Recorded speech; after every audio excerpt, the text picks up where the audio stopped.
I'm back on. So, anyways, where I was going with the whole finding the cat abused, my wife, that first night, we didn't know if we could even pick her up or anything. And she wouldn't come off the last landing of the stairs. She kept trying to make her way back up the stairs. So I said to my wife, I said, well, I got to practice. I got to get some stuff down. And I said, why don't you give her a bowl of water and, try to get her to come down. Well, she come back and she goes, I'm really worried about her. She's really hurt, afraid she might die. She goes, she just walks in circles and then faces away from me and sits down.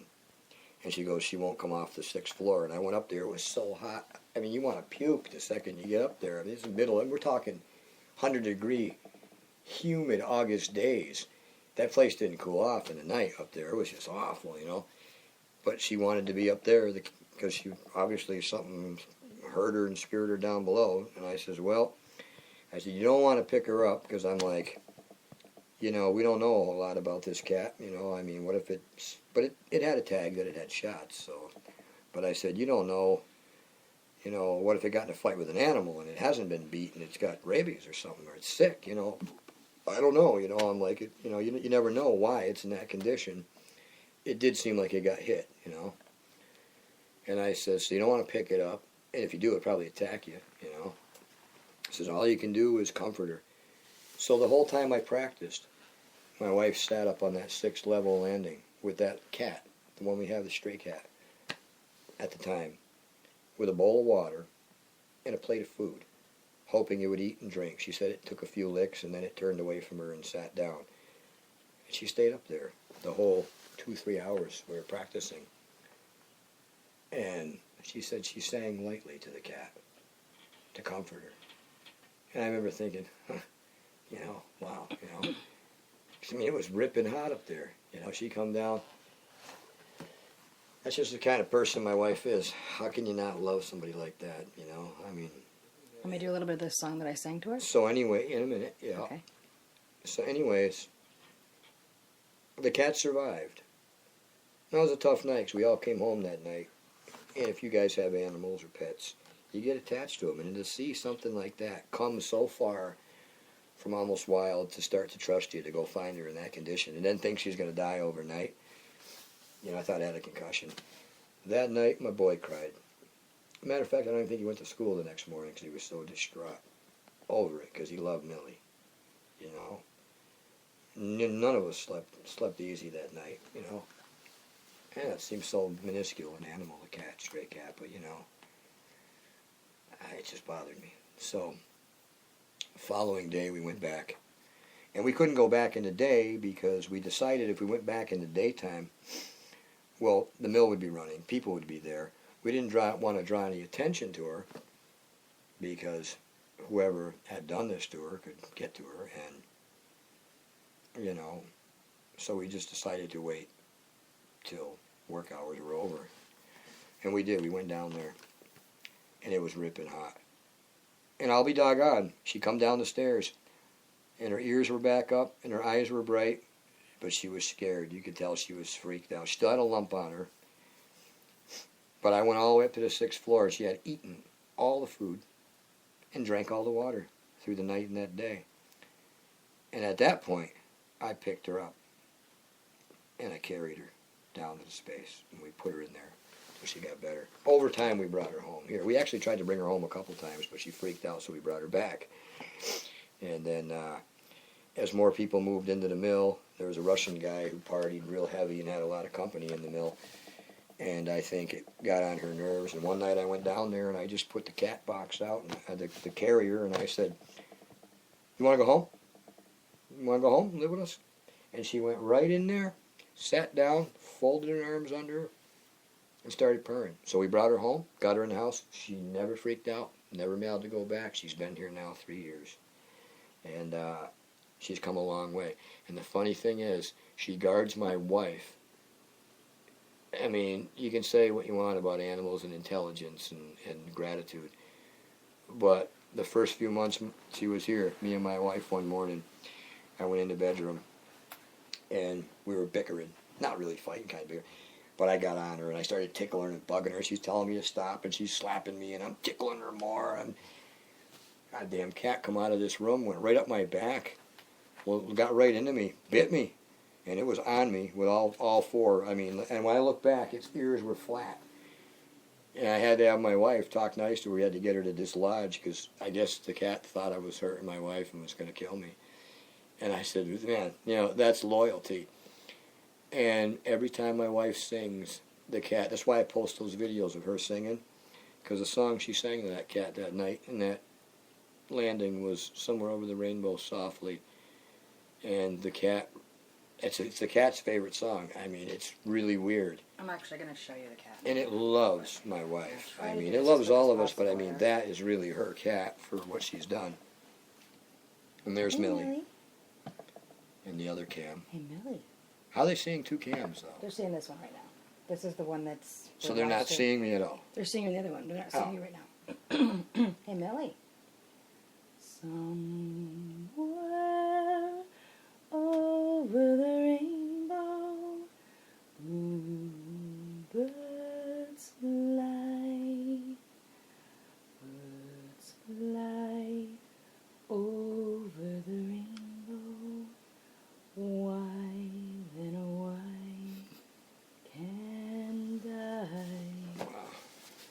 Someday I'll wish upon a star and wake up where the clouds are far behind me, where trouble melts like lemon drops away above the chimney tops.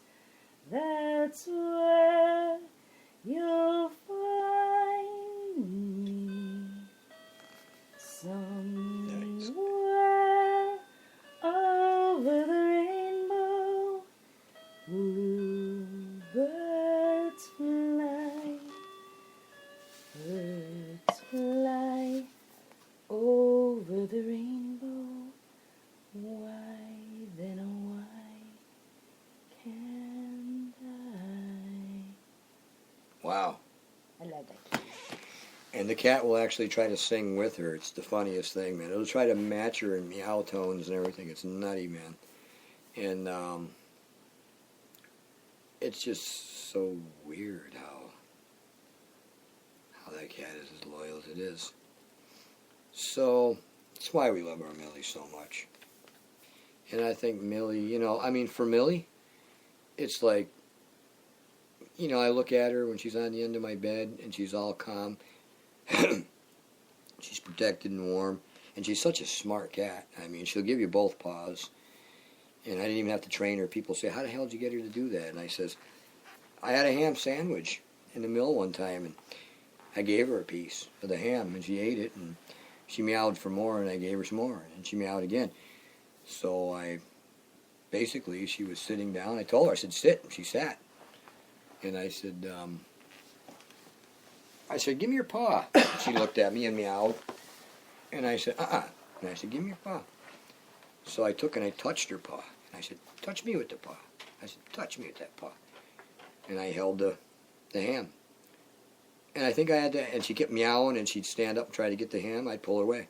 No. And she'd sit down. I'd sit. And she'd touch me the butt. And then she'd touch me with the paw. So I gave her the ham. So I ate a little more, and she kept looking at me, and she meowed for more. And I says, you want more? Touch your paw. She touched my paw. Touched my hand. So then I said, and my boy couldn't believe it. He was sitting next to me. He goes, wow, she picked that up quick. And I'm like, yeah, it's an intelligent cat, man.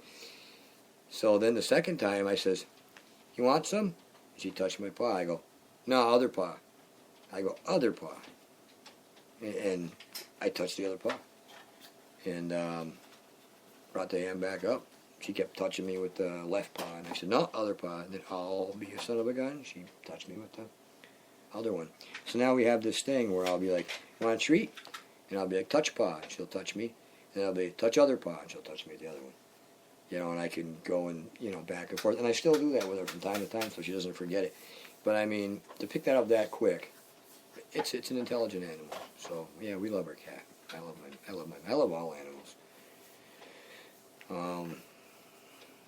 I did used to hunt, and I used to eat some certain animals, but, or I had a rule, if I didn't think it was tasty. I didn't eat it. I don't kill what I don't eat. Now I don't hunt at all hardly anymore. I sold my bow to buy a Christmas present for my son last year, and everything else is gone on guitars.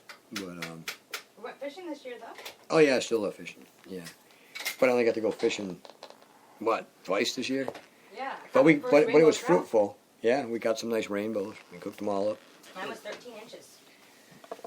But yeah, so Millie's a big part of our For of some our reason, world here. Junior was tickled by the 13-inch trout. I don't know. And the cool thing is right around the time Junior started turning into a teenager and losing that whole connection like they do with their parents, we're not cool anymore, it's like the cat came into our lives, and she's always like a baby, She's never gonna. It's funny because me and my wife were like, Jesus, man, she's just like the kid or the baby, She acts like a little, kid. And but she's never going to grow up, She's always going to stay that way. It's pretty cool, And she's helped us all out through times. I think things happen in the world. I used to be kind of weird on the destiny thing and whatever, and karma and all that. But there's a part of me that's kind of wondering now because, my son was being bullied in school. And he wasn't accepted by a lot of the kids because he wasn't in all the things they were, and he's kind of shy and soft-spoken. And he's a sharp dude, but he has an IEP and a learning disability. And there was a spell there where he was being picked on and bullied, and I think the cat helped him through it, And that's the cool thing, So, it's just neat. So that's kind of a cool little Christmas story, something to talk about, And I mean, podcasting can be about anything, I guess. I mean, I'm a musician, but I'll do some really great podcast shows of music, I'm sure. But tonight's Christmas Eve, and Santa skipped my house. What? Oh yeah, it's now officially Christmas. So, yeah, it's great to know that there's so many people out there that are listening. And wish I could sit here with everybody. That's all my friends and all my fans, and just hang out and share an evening together and talk about things, tell stories. But so if people wonder who I am and what I am about, people who like my music or follow us on Facebook, I figured this would be like one of the best things in the world to kind of bridge that gap and connect with folks, because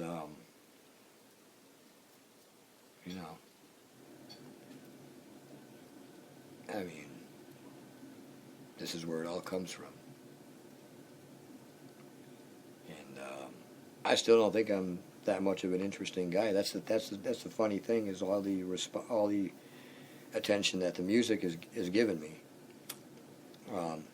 It's kind of funny because I don't think I'm an interesting fella. I haven't really done anything all that. I mean, I've done things, but I guess the things that I write about in my songs, people find magical or interesting. So these things that happen to me, or these things that I've been through that I write about, that I didn't think were that interesting, I guess they were pretty interesting. And I guess they weren't too far off from what a lot of people feel, but just can't seem to get it into words. And that's kind of how I look at it. I'm the guy that takes experiences, my own, as well as things that most people deal with every day, all over, and I talk about them in a song. And like I said earlier on in the podcast, there never was a conscious decision to be a country singer or a country artist. I still don't really think